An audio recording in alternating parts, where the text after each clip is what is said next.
Hello, so today we are going to be talking about Blackboard Collaborate Ultra.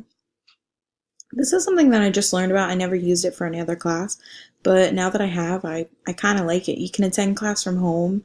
I think that's the biggest benefit of it, and I like the screen sharing capability, which I'll show you in a second. So over here on the right, when we join, will be most of the features that we'll use. The first feature is the chat room. The chat room, you can share links or you can share how you're feeling, anything that you think is beneficial to the class.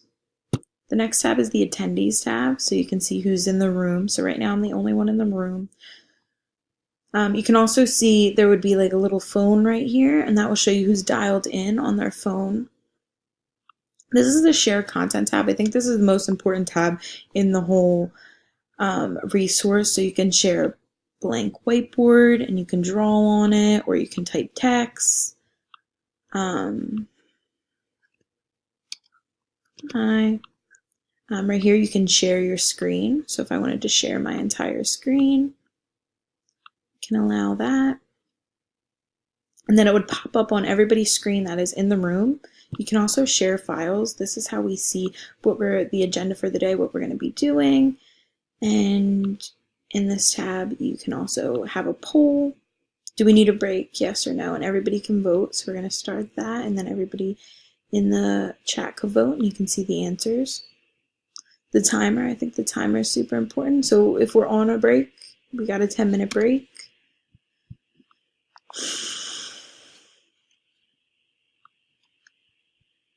It pops up down here.